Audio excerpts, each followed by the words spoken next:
é disfunção erétil? Bom, a gente classifica a disfunção erétil como a dificuldade do homem iniciar ou manter uma ereção até o final do intercurso sexual. Então, a disfunção é uma coisa muito abrangente, que pode ter fatores psicológicos, fatores orgânicos, né? Mas de uma maneira prática é a impossibilidade do homem manter essa ereção para completar o ato sexual. Como ocorre a ereção peniana e como ela se mantém? A ereção ela é um fenômeno vascular. Então você precisa que o sangue chegue ali no pênis do homem e isso acontece inicialmente por fenômenos neurológicos, né, fenômenos sensitivos, e isso vai levar a uma vasodilatação do corpo cavernoso, né? De uma forma simples, o pênis ele é composto por 2 cilindros e nesses cilindros a gente tem duas câmaras de sangue. E quando você tem o estímulo específico e o organismo está perfeito, esse estímulo vai chegar ali no corpo cavernoso, vai promover essa vasodilatação e o homem vai apresentar a ereção. Esse é o mecanismo mais simples aí para entendimento. O que pode causar a disfunção erétil? A gente identifica 3 possíveis causas de disfunção erétil. Existem as causas psicológicas, aí tem a ansiedade, o estresse, a preocupação, né, tudo aquilo que envolve o ato sexual naquele momento. A gente tem as causas orgânicas, que são aquelas que vão alterar essa parte da vascularização do corpo cavernoso. Então isso é muito importante porque aí a gente reforça a necessidade de você ter hábitos de vida saudáveis, né? Então o cara que tem um colesterol descontrolado, um triglicérides descontrolado, problemas de hormônio, diabetes, pressão alta, obesidade, sedentarismo, tudo isso acaba interferindo na parte da circulação peniana também. E às vezes a gente tem a causa mista, você tem uma causa orgânica, você tem alguma alteração da vascularização peniana associada aí também a um quadro de ansiedade, um quadro de preocupação que acaba levando a um quadro de disfunção erétil também. A disfunção erétil pode surgir em qualquer idade? Pode, ela pode acometer homens jovens, né, adultos e idosos. A gente não classifica muito hoje as idades, a gente não classifica muito a parte de até quando o hormônio atua no homem, porque você pode ter uma alteração em qualquer idade. Então, homens jovens que, por exemplo, têm algum problema no testículo, o cara que não tem uma produção hormonal normal, ou o indivíduo jovem que apresenta um quadro neurológico, teve um acidente, um trauma na coluna, um acidente pélvico, ele pode ter um problema de ereção. Um paciente diabético jovem pode ter problema de ereção. E o contrário, né, na outra ponta, indivíduos idosos que têm hábitos de vida saudáveis, o cara que chega ali aos 80 anos, né, controlando bem a pressão, controlando a sua glicemia, o seu colesterol, eles podem chegar a essa idade apresentando uma ereção normal. Então você pode ter tanto esses fatores, como a gente comentou, tanto os fatores psicológicos quanto os fatores orgânicos em qualquer faixa etária. Quem está mais propenso a ter disfunção erétil? Se a gente tivesse que mencionar ali algumas causas, né, principais de disfunção erétil, a gente poderia colocar todas aquelas causas de alteração vascular. Então aí você entra, por isso que a gente reforça a necessidade de se manter hábitos de vida saudáveis, né? Então, indivíduos que têm problemas de colesterol, de triglicérides, de diabetes, você vai ter já uma destruição da parte vascular. E aí é uma coisa importante porque às vezes o primeiro sintoma desse paciente acaba sendo a ereção, mas a gente tem que entender que a ereção é o primeiro fator antes dele ter um evento coronariano, por exemplo. Então o cara já tem um problema na ereção, mas as artérias são muito semelhantes. O organismo ele não é seletivo, né? Não vai ter só o problema de ereção. Você vai ter um problema ali no coração, você vai ter um problema no rim, você vai ter um problema cerebral. Então esses indivíduos que têm essas comorbidades, né? Então diabetes, colesterol, triglicérides alto, pressão alta, o tabagismo, sedentarismo, obesidade, todas essas causas, elas vão levando uma destruição vascular. Então, se a gente tivesse que apontar um indivíduo que tem mais propensão à disfunção erétil, seria esse perfil de paciente. Paciente que já tem essas comorbidades e não fazem o controle adequadamente. Quais problemas a disfunção erétil pode acarretar? Os homens que acabam desenvolvendo a disfunção erétil, A primeira causa imediata é a parte psicológica, né? Os indivíduos acabam ficando muito mal, você gera uma ansiedade e essa própria ansiedade acaba piorando a disfunção erétil. Às vezes o indivíduo não tem nenhum problema, naquele determinado momento ele teve uma perda de ereção, mas psicologicamente ele acaba desenvolvendo um bloqueio, né? E hoje a gente sabe que dependendo desse bloqueio, dependendo do que você tenha de estímulo, né, psicológico naquele momento, você não vai conseguir ter uma ereção, mesmo tomando remédios, por exemplo. Então a parte psicológica comanda muito, essa parte neuronal comanda muito, né? Mas voltando aí, que eu acho que é bastante importante, os indivíduos que começam a apresentar essas alterações de ereção e têm alguma comorbidade, esses pacientes eles precisam ser tratados e identificados de forma precoce, porque hoje a gente sabe que uma das primeiras manifestações antes do indivíduo infartar, por exemplo, é apresentar disfunção erétil. Essas artérias elas são muito parecidas, então a gente recomenda que indivíduos, né, com esse perfil e que comecem a apresentar problemas de ereção, além do urologista, ele tem que também passar no cardiologista. Como é feito o diagnóstico da disfunção erétil? Bem, a disfunção erétil é através de uma história clínica, né? O paciente vai te falar que teve algum problema. Na grande maioria das vezes você percebe que existe uma parte psicológica, né? Uma ansiedade em relação a isso, mas a gente precisa fazer uma investigação como um todo. Então, não só essa parte psicológica a gente vai abordar, como realizar uma série de exames para saber se existe alguma falha de circulação, alguma possibilidade de falha de circulação, né? Então, através de exames laboratoriais, a gente consegue, né, destacar ali alguma coisa que poderia estar alterando essa parte da circulação e com uma boa anamnese, uma boa história, a gente consegue identificar se existe um componente psicológico, né? Então, feito o diagnóstico, né, você vendo que realmente o indivíduo tem aquele problema de ereção, a gente vai tentar bater no foco dessa principal causa. Se for alguma coisa orgânica, nós vamos ter que tratar essa coisa orgânica, né? O colesterol, né? Reduzir o tabagismo, obesidade, fazer exercícios físicos.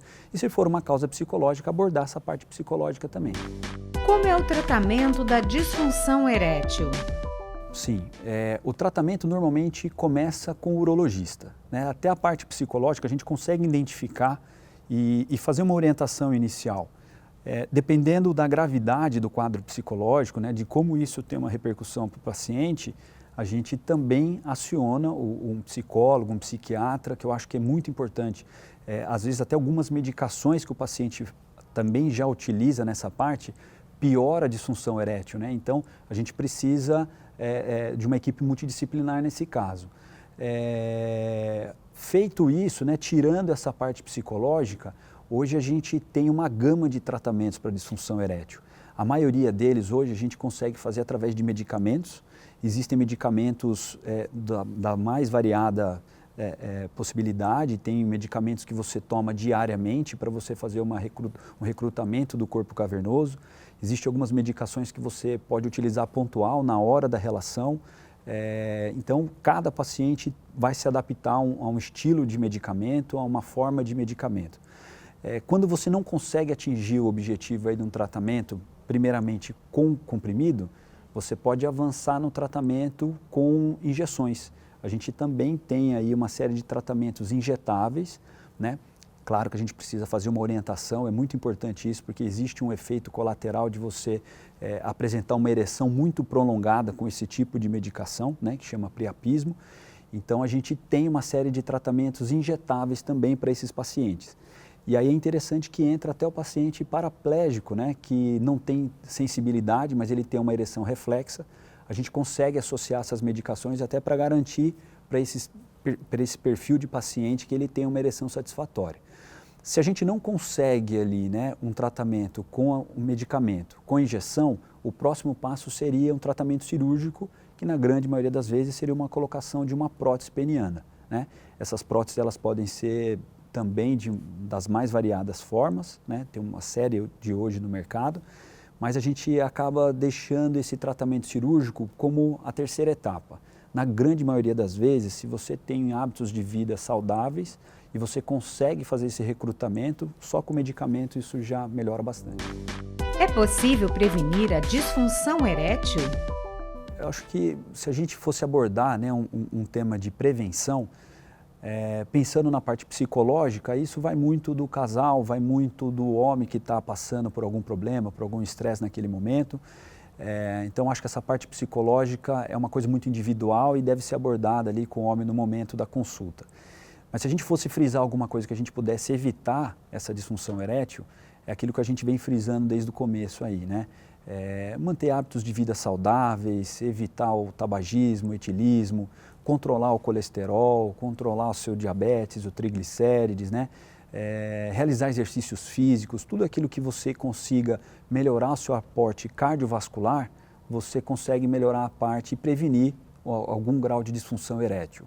Hoje, com o advento de uma série de tratamentos, a gente também consegue prevenir o início, né? Você consegue retardar talvez um quadro de disfunção erétil. Então, identificando alguma causa, a gente pode iniciar um tratamento precocemente para que, se a gente olhar, né, no futuro desse paciente, ele não tenha problema no futuro. Então, a gente consegue sim, através de medicamentos e com hábitos de vida saudáveis, a gente consegue prevenir a disfunção erétil. A disfunção erétil tem cura? Bom, vamos lá. Essa pergunta é interessante porque eu acho que tem várias vertentes aí, né? Quando a gente tem um grau de disfunção erétil leve, e a gente pode estratificar isso, né? Sintomas leves, moderados e graves, você consegue curar desde que você consiga controlar esses efeitos, né? Por exemplo, um paciente que está com triglicérides muito alto, um diabetes completamente descompensado, um cara que não pratica exercícios físicos, se você conseguir reverter isso, dependendo do quanto de lesão você já tem ali, você consegue curar, né? Mas como isso é um fenômeno vascular e você vai ter alguma alteração nisso com o passar do tempo, então a gente não consegue falar em cura, né? A gente consegue falar em controle mesmo, porque se o indivíduo não mantiver todos esses hábitos durante a vida dele, ele pode ter em algum momento uma recaída e vai apresentar algum grau de disfunção. Existe uma outra situação que a gente não comentou também, que são as disfunções eréteis que acontecem com problemas no decorrer da vida. Um dos exemplos, por exemplo, é a cirurgia de próstata. Muita gente me pergunta, né? A cirurgia de próstata leva uma disfunção erétil? A cirurgia radical para câncer de próstata, ela pode levar sim a disfunção erétil, porque o nervo que participa desse mecanismo de ereção, ele fica muito junto da próstata. Então, para você fazer uma cirurgia radical, para você extirpar esse tumor, você acaba tendo uma certa lesão desses nervos, né, que vão participar disso. E normalmente já são indivíduos que já têm uma certa idade, que já têm essas comorbidades, então você agrega mais um fator. Então, talvez nesse caso a gente consegue fazer um controle. Você faz um tratamento, mas alguns pacientes vão necessitar desse tratamento para o resto da vida. Então, a gente fala que a gente consegue dar uma melhorada, mas falar para você assim que às vezes nesses casos, como é o caso, por exemplo, de um paciente paraplégico, né, que não tem sensibilidade, a gente não consegue fazer uma cura, mas você consegue dar uma qualidade de vida para que ele tenha uma ereção tomando uma medicação, aplicando uma medicação e que ele consiga ter uma relação. Então, a cura vai depender muito ali da causa inicial, né? Se for uma causa que a gente consegue reverter, eu acho que a gente pode falar em cura sim. Mas eu costumo falar com os meus pacientes que é uma coisa que a gente vai ter que levar isso para o resto da vida. Você vai ter que fazer esse controle para sempre aí, para que você não tenha nenhuma alteração vascular mais grave. Como funciona a cirurgia para disfunção erétil e quando ela é recomendada? Atualmente, a gente abandonou uma cirurgia que era feita através de um shunt, de você fazer um desvio da parte vascular para o corpo cavernoso. Isso na década de 70 e 80 era muito advogado de que você tinha uma perda sanguínea através de alguns vasos e o pessoal tentou bolar uma cirurgia para que você conseguisse levar um sangue de alguma forma, como se fosse uma ponte cardíaca ali, né, para o pênis. Isso aí viu-se que não dava certo, os resultados eram muito ruins e então, especificamente ali para disfunção erétil, hoje a gente tem uma cirurgia de colocação de prótese, né? Existem outras cirurgias no pênis que também podem levar à disfunção erétil, como o tratamento de Peyronie, mas eu acho que de uma maneira assim, mais prática, né? Quando a gente vai pensar num tratamento cirúrgico para disfunção erétil, o que a gente precisa fazer? A gente precisa fazer uma abertura, como eu comentei no começo, né? A gente tem 2 cilindros, como se fosse uma esponja no pênis, a gente faria uma abertura desse cilindro e é inserida 2 hastes de silicone. Então, as 2 próteses mais comuns hoje seriam as próteses maleáveis, que é um silicone que já fica pronto. Então, você insere dentro desse cilindro já o tamanho da haste, tudo certinho, dentro do tecido cavernoso do pênis, né? A outra possibilidade, você também insere uma haste de silicone, só que ele tem um reservatório que a gente chama de prótese inflável. Então, você fica com armazenamento num outro espaço ali perto da bexiga, você aciona um pump, né, que é uma bombinha, e você desloca esse líquido do reservatório para essa prótese inflável. As duas, assim, a técnica de colocação são muito parecidas, as duas têm que fazer a abertura do corpo cavernoso e, na grande maioria das vezes, a gente precisa fazer uma destruição desse corpo cavernoso. Então, o grande problema, talvez, que a gente encontre aí nas cirurgias de prótese peniana é que, na grande maioria das vezes, o homem ele mantém ereção, mas é uma ereção mais fria, é uma ereção gelada. E isso as parceiras, às vezes, se incomodam, né? Mas a gente tenta preservar o máximo possível de corpo cavernoso, né? Para que tenha o sangue ali ainda, mas para que você coloque essa haste dentro ali do pênis, você acaba destruindo esse corpo cavernoso mesmo, tá? Eu acho que, pensando em disfunção erétil, seria a principal cirurgia hoje. A disfunção erétil ainda é um tabu? Sim, muito, né? Porque isso envolve a parte da masculinidade, envolve um pouco de vergonha, envolve a impotência, né? Tanto é que hoje a Sociedade Brasileira de Urologia retirou o termo impotência justamente por conta dessa conotação que dá, né, de impossibilidade, de impotência masculina, né? Então, por isso que hoje a gente encara isso como uma disfunção erétil. E é muito comum, às vezes, a gente ter no consultório algum caso ali que o indivíduo perdeu uma ereção, apresentou ali alguma alteração e aquilo ficou tão grave na cabeça, ficou tão enraizado ali, que o cara não consegue mais ter uma relação normal. Ele sempre costuma brincar que o cara já vai para o jogo perdendo, né? Você já está com tanto medo que o cara vai para o jogo e não consegue ter. Isso é muito comum. É importante frisar que isso tem tratamento, precisa tratar. Quando você não encara o problema de frente, às vezes o indivíduo tem realmente um probleminha ali de circulação que a gente conseguiria tratar, aquilo vai virando uma bola de neve, aquilo vai aumentando e essa parte psicológica causa aí toda essa repercussão. Então eu acho que ainda é um tabu, é difícil o homem chegar ali e comentar isso de maneira, na primeira consulta, por exemplo, né?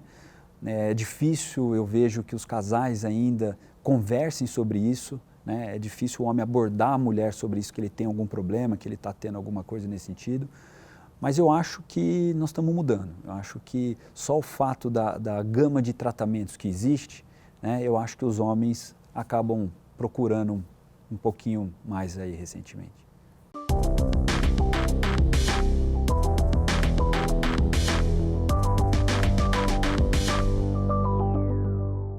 E para você que acompanha os nossos programas e gosta de estar por dentro dos assuntos da cidade e também do trabalho dos vereadores, se inscreva no nosso canal e confira tudo o que acontece aqui na TV Câmara. E se você gostou do nosso conteúdo, não esqueça de curtir nossos vídeos. Deixe aqui o seu like. Deixe o seu comentário e ative o sininho para ser avisado de todas as novidades.